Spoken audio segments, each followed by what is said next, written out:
Yo, what's up mga kaibigan? Nalina tayo magkwentuhan. So trending kahapon si D'Angelo Russell at ito ay sa iba't ibang dahilan. Trending siya dahil sa kanyang 34 points and 8 assists performance. Trending siya dahil sa trade rumors. At trending din siya dahil sa kanyang reaksyon matapos ang kanilang blowout win.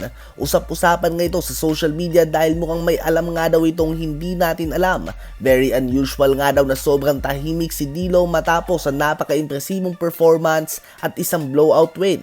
Kung papanoorin nyo din ng kanyang post-game interview, tila ba'y naiiyak na ito at nagpapaalam daw. Sinasabi niya nga na pangarap niya daw ito simula pa noong bata pa siya. Growing up nga daw ay hindi niya akalain na mabibigyan niya si LeBron ng love pass. Mga ganun nga daw na bagay ang nagpapabata sa kanya at nagbibigay saya sa basketball. Sa kanyang interview ay madami ang nakapansin na something is off sa kanyang boses, sa kanyang attitude at sa kanyang overall energy after a blowout win and a great performance. Habang si Rui Hachimura na nasama din ng pangalan sa ilang trade rumors ay napansin din ng mga fans na hindi ito ganun kasaya matapos ang panalo.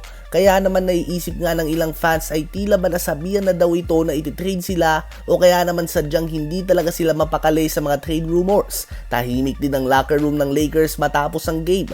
Very unusual nga ito. The vibe is off nga mga kaibigan at mukhang kabado ang mga players ng Lakers sa paparating na trade deadline. Dahil sino ba naman ang gustong matrade ng biglaan, di ba? Lilipat ka na naman ng bahay, kung may pamilya ka ay malalayo ka na naman dito, ililipat mo rin ng eskwelahan ng anak mo at iba pang bagay na mga kailangan mong asikasuhin kapag nalipat ka ng team.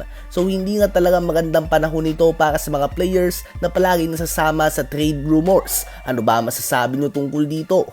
Habang nailabas naman ang panibagong NBA regular season MVP ladder, una pa din si Joel Embiid, pangalawa si Nikola Jokic, pangatlo si Shai Gilgeous-Alexander, pang-apat si Giannis Antetokounmpo, pang-lima si Luka Doncic, pang-anim si Tyrese Haliburton, pang-pito si Jason Tatum, pang-walo si Domantas Sabonis, pang-siyam si Tyrese Maxey at pang-sampu naman si Donovan Mitchell.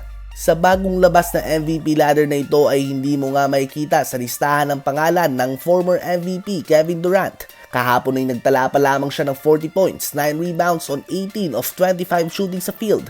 Disrespect nga daw ang hindi isama si KD sa MVP candidates, ngunit kasama tulad ni Tyrese Maxey at Donovan Mitchell. Si KD at the age of 35 years old ay pinapangunahan pa rin ng Phoenix Suns. Siya pa din nga ang may pinakamagandang stats kaysa sa mga mas bata na Bradley Beal at Devin Booker.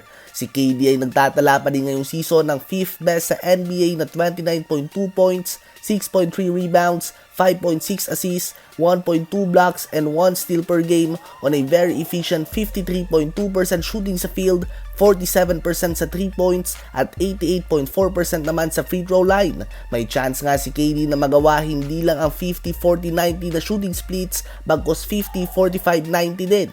Ang Phoenix Suns din ay pang-pito ngayon sa Western Conference at isang panalo lang nga ay aangat sila sa ikalimang pwesto. Kayo mga kaibigan, sa palagay nyo ba ay deserve ng 35-year-old Kevin Durant ng recognition sa MVP award ngayong season?